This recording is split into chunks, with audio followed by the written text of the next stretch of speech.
Wait, before we get started, I need you to realize something from the last video in the example I provided. Can you tell me who actually made money from the bubble bursting? The boat sellers, right? That's correct. It was the boat sellers. They sold the boats at a very high price during the bubble. Then, when the bubble burst, they became buyers of the same boats at much lower prices. Okay, let us not get distracted. This is actually the part where we explain the AI bubble. To explain the AI bubble, we first need to look at the dot-com bubble, then build from there.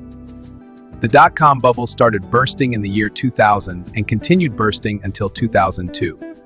Much like the hype around AI right now, there was a lot of hype back then around the World Wide Web.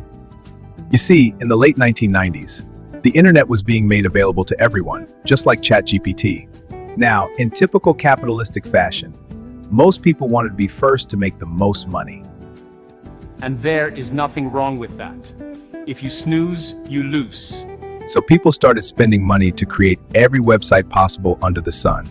For example, Pets.com, Webvan, and Amazon started online stores and enjoyed tons of cash during the bubble. You see, unlike entrepreneurs, investors never know truly what the return on investment is going to be.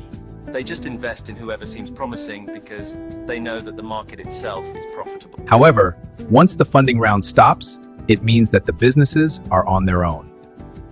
Usually, the funding stops when something big shakes the economy.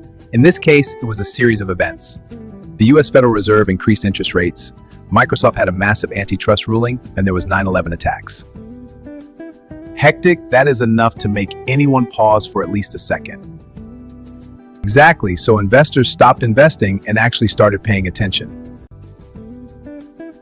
In the early example of Pets.com, Webvan, and Amazon, they saw that Amazon was the only one actually making a return.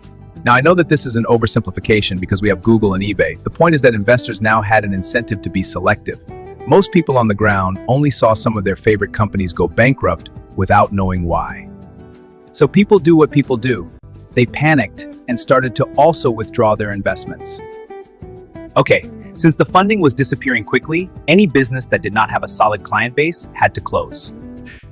Okay, so that's all for now. My free trial is over. In the next video, I will actually be covering the AI bubble.